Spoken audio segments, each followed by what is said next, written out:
Nilambur DFO office അടിച്ചു തകർത്ത സംഭവത്തിൽ PV അൻവറിനെതിരെ അറസ്റ്റ് വാറണ്ട്. അൻവറിനെ അറസ്റ്റ് ചെയ്യാനായി പോലീസ് സംഘം അൻവറിന്റെ വീട്ടിലേക്ക് എത്തിയിരിക്കുന്നുവെന്നാണ് മനസ്സിലാക്കുന്നത്. ഏത് നിമിഷവും അൻവറിന്റെ അറസ്റ്റ് ഉണ്ടാകും എന്ന് തന്നെയാണ് അറിയാൻ കഴിയുന്നത്. ഇംതിയാസ് വിവരങ്ങൾ വേണ്ട. ഇംതിയാസ്, എന്താണ് പോലീസിന്റെ നീക്കം? പോലീസ് അൻവറിന്റെ വീട് വളഞ്ഞിരിക്കുന്നുവെന്ന് വ്യക്തമാകുന്നു. കടുത്ത നടപടി, ഇന്ന് തന്നെ അറസ്റ്റ് എന്ന നിലയിലേക്കാണോ പോലീസ് പോകുന്നത്? ദിവേഷ് മണി, തീർച്ചയായിട്ടും. അതായത് ഇന്ന് ഉച്ചയോടെ, അതായത് ഈ കാട്ടാന ആക്രമണത്തിൽ ആദിവാസി യുവാവായിട്ടുള്ള ഒരാൾ മരിച്ച സംഭവത്തിൽ ഈ DMK-യുടെ നേതൃത്വം, അതായത് അൻവർ MLA-യുടെ നേതൃത്വത്തിൽ ഒരു സംഘം ആളുകൾ ഇന്ന് DFO ഓഫീസിന് മുൻപിൽ വലിയ രീതിയിൽ പ്രതിഷേധിക്കുന്ന ഒരു സാഹചര്യം ഉണ്ടായിരുന്നു. അൻവർ പ്രസംഗിക്കുകയും ഈ വനം വകുപ്പിനെതിരെ എല്ലാം പറഞ്ഞുകൊണ്ടും എല്ലാം പോസ്റ്റ്മോർട്ടം നടപടി വൈകിയതിനുമെതിരെയൊക്കെയായിരുന്നു അദ്ദേഹത്തിന്റെ വലിയ രീതിയിലുള്ള പ്രതിഷേധം. ആ പ്രതിഷേധം, അദ്ദേഹത്തിന്റെ പ്രസംഗം കഴിഞ്ഞ ഉടനെ DMK പ്രവർത്തകർ ഒന്നടങ്കം DFO ഓഫീസിന്റെ വാതിൽ അടിച്ചു തകർത്തുകൊണ്ട് ഉള്ളിലേക്ക് കയറി അവിടെയുള്ള കസേരകളും മേശകളും എല്ലാം തകർക്കുന്ന ഒരു സ്ഥിതിവിശേഷം ഉണ്ടായിരുന്നു. ഇത്തരത്തിൽ അതിനുശേഷം പിന്നീട് അദ്ദേഹം ആശുപത്രിയിലെല്ലാം സന്ദർശനം നടത്തിയതിനു ശേഷം ഇപ്പോൾ Nilambur police PV Anvar MLA ഒന്നാം പ്രതിയാക്കിക്കൊണ്ട് FIR ഇട്ടിരിക്കുകയാണ്. ഇതിൽ PV അൻവർ ഉൾപ്പെടെ 11ഓളം പേർക്കെതിരെയാണ് ഇപ്പോൾ FIR ഇട്ടിരിക്കുന്നത്. പൊതുമുതൽ നശിപ്പിക്കൽ, പോലീസിന്റെ കൃത്യനിർവഹണം തടസ്സപ്പെടുത്തൽ തുടങ്ങിയ വകുപ്പുകൾ ചേർത്താണ് ഇപ്പോൾ ഇതിൽ കേസെടുത്തിരിക്കുന്നത്. ഒന്നാം പ്രതി PV അൻവർ ആയതുകൊണ്ട് തന്നെ, ജാമ്യമില്ലാ വകുപ്പായതുകൊണ്ട് തന്നെ ഇതിൽ ഉടനടി ഒരു അറസ്റ്റിലേക്ക് കാര്യങ്ങൾ പോവും, അറസ്റ്റ് ഉണ്ടാകും എന്ന് തന്നെയാണ് നമുക്ക് ഈ സമയം വ്യക്തമാവുന്നത്. ഇപ്പോൾ ഇവിടെ PV അൻവറിനെ അറസ്റ്റ് ചെയ്യാൻ വേണ്ടി ഏതെങ്കിലും തരത്തിലുള്ള സംഘർഷം ഉണ്ടായാൽ അറസ്റ്റ് നടപടികളിലേക്ക് എന്തായാലും പോവുകയും ചെയ്യും. ഇപ്പോൾ മനസ്സിലാവുന്നത് നിലമ്പൂർ DYSP PV അൻവറിന്റെ ഹൗസിൽ, PV അൻവറിന്റെ വീട്ടിൽ അദ്ദേഹത്തെ ചോദ്യം ചെയ്തുകൊണ്ടിരിക്കുകയാണ്. പുറത്ത് വലിയ പോലീസ് സന്നാഹവുമുണ്ട്. ഇവിടെ PV അൻവറിന്റെ മുൻവശത്ത് നമുക്ക് ദൃശ്യങ്ങളിൽ കാണാൻ സാധിക്കും. നിരവധിയായ ആളുകൾ, പ്രദേശത്തെ നിരവധിയായ ആളുകൾ PV അൻവറിനെ അറസ്റ്റ്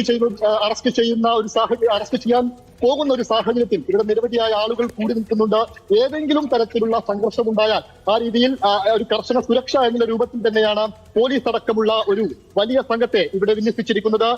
ഇതിൽ പ്രധാനമായിട്ടും ഒരു ജാമ്യമില്ലാ വകുപ്പായതുകൊണ്ട് തന്നെ അറസ്റ്റ് നടപടികളിലേക്ക് കടക്കുക എന്നുള്ളത് തന്നെയാണ് ഈ രാത്രിയിൽ നമ്മൾ പ്രതീക്ഷിക്കേണ്ട പ്രധാനപ്പെട്ട ഒരു കാര്യം. ഇപ്പോൾ PV അൻവറിന്റെ വീടിന്റെ മുൻപിലെ ദൃശ്യങ്ങളാണ് നമ്മൾ കാണുന്നത്. വീടിന്റെ മുൻപിലെ ഗേറ്റിന് മുൻപിലായിട്ട് നിരവധി പോലീസുകാരുണ്ട്. ഇതിൽ നമ്മൾ പ്രധാനമായിട്ടും എടുത്തു പറയേണ്ട ഒരു കാര്യം, അതായത് ഇത്തരത്തിൽ DFO ഓഫീസിന് മുൻപിൽ പ്രതിഷേധം നടക്കുന്ന സമയത്ത് 10ഓളം പ്രവർത്തകർ, അതായത് നാമമാത്രമായ പ്രവർത്തകർ മാത്രമാണ് അവിടെ ഉണ്ടായിരുന്നത്. അതേസമയം തന്നെ പോലീസും നാമമാത്രമായ പോലീസുകാർ മാത്രമാണ് DFO ഓഫീസിന് മുൻപിൽ ഉണ്ടായിരുന്നത്.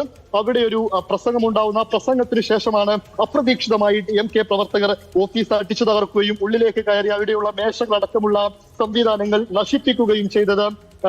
പിന്നീട് DMK-യുടെ തന്നെ പ്രവർത്തകരായിട്ടുള്ള ആളുകൾ അകത്ത് ചെന്നുകൊണ്ട്, അതായത് പുറത്തു നിന്ന് ചില ആളുകൾ ഉള്ളിലേക്ക് ചെന്നുകൊണ്ടാണ് ഈ പ്രവർത്തകരെ ഉള്ളിൽ നിന്നും, അതായത് കോണിപ്പടി കയറി മുകളിലേക്ക് കയറി പോവാൻ ശ്രമിച്ച ആളുകളെ പുറത്തിറക്കി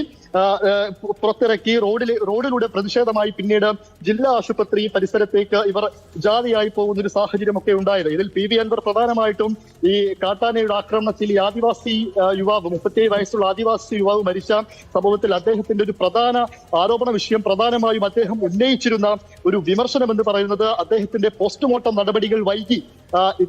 വനം വകുപ്പ് മനുഷ്യർക്കൊപ്പമല്ല നിൽക്കുന്നത്, വനം വകുപ്പ് പ്രധാനമായിട്ടും നിൽക്കുന്നത്, AK ശശീന്ദ്രൻ നിൽക്കുന്നത് മൃഗങ്ങൾക്കൊപ്പമാണ് എന്ന രീതിയിലുള്ള വലിയ വിമർശനങ്ങളും അദ്ദേഹം ആ സമയത്ത് ഉന്നയിക്കുകയും ചെയ്തിരുന്നു. പിന്നീട് സൗത്ത് DFO ആയിട്ടുള്ള ആളോട് അദ്ദേഹം സംസാരിക്കുകയും ഇദ്ദേഹത്തിന്റെ നഷ്ടപരിഹാരം, അതായത് 10 ലക്ഷം രൂപ വനം വകുപ്പ് അടിയന്തരമായിട്ട് ഇവർക്ക്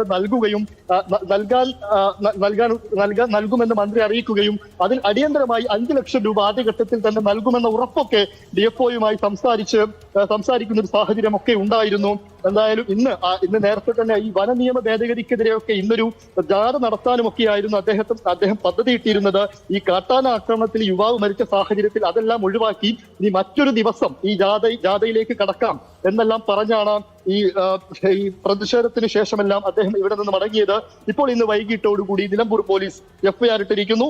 അതിൽ PV അൻവർ അടക്കമുള്ള PV അൻവർ, സുധീർ, അതുപോലെ തന്നെ സതീഷ് തുടങ്ങിയ 10ഓളം പ്രവർത്തകർക്കെതിരെയാണ് ഇതിലിപ്പോൾ കേസെടുത്തിരിക്കുന്നത്. എന്തായാലും ഒരുപക്ഷെ ഇന്ന് DYSP അദ്ദേഹത്തെ ചോദ്യം ചെയ്തുകൊണ്ടിരിക്കുകയാണ്. ചോദ്യം ചെയ്യലിന് ശേഷം ഒരു അറസ്റ്റ് നടപടിയിലേക്ക് കടക്കുമെന്നാണ് ഇപ്പോൾ ഉള്ള സൂചന. എന്തായാലും വലിയ പോലീസ് സന്നാഹം പരിസരത്തുണ്ട്. PV അൻവറിന്റെ വീടിന് മുൻപിലെ ദൃശ്യങ്ങളാണ് നമ്മളിപ്പോൾ കണ്ടുകൊണ്ടിരിക്കുന്നത്.